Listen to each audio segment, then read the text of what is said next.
want to discuss today, what are you thirsty for? What are you thirsty about? What do I mean by that? What I mean by that is there's a very strange verse in this week's Torah portion. And the Torah is describing somebody who in the recesses of their heart has some thought about straying from God, not being close to God. And the Torah warns this person to try to remove these thoughts from their heart.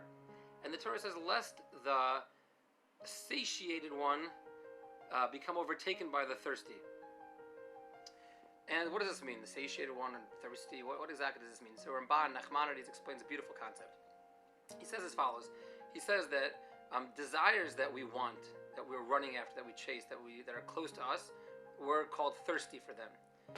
Things that pleasures of the world that we don't even want, we don't even think about them, that we're called satiated, because regarding those we're satiated, we don't want them, we're not thirsty for them.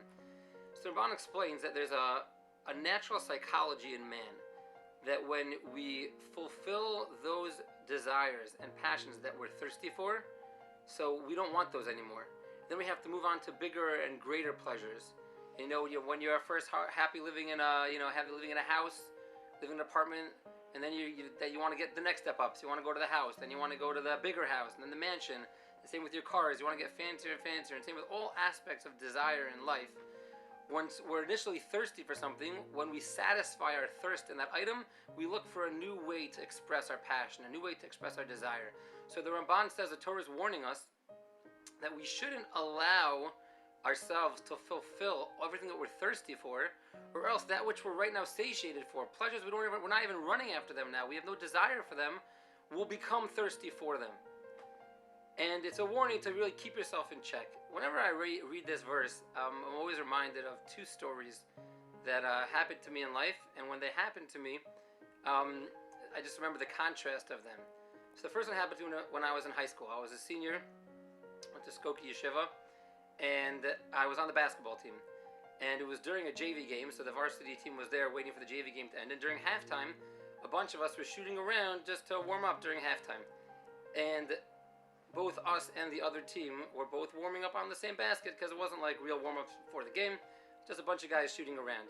So someone took a shot, and I jumped up for the rebound, and a fellow who was probably a good 5 inches taller than me, 100 times more muscular than me, and could jump a lot higher than me, literally jumped up, his feet were over my head, and he grabs the rebound. I can still remember it. He slams the ball right on top of me, and then he looks at me and he's like, "You gotta be thirsty." And I remember thinking at the time, I'm like, you definitely seem thirstier than I do. And anyways, that was one story. I don't remember if we won the game or not. I'll assume we won. So fast forward a few years later, and I'm studying in the Mir Yeshiva with my holy older brother, Avi. And I used to study with him. He was a big help for me. He took me under his wing, helped me out a lot in yeshiva. And he used to study with me between the main times when we learned during one of our breaks. That was the time when me and him used to study. We used to study Jewish law together.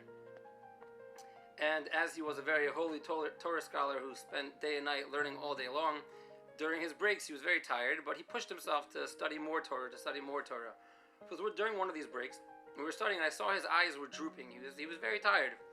So I said, "Avi, you want to put your head down, just close your eyes for 5 minutes, and we'll continue in 5 minutes."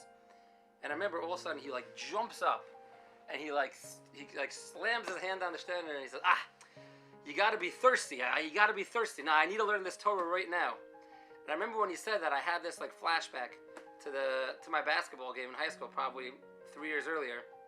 And I remember thinking this question, and the question I want to leave you with, which is the desires we have in life. Ramban calls that, so the Torah calls that thirsty. What are you thirsty for?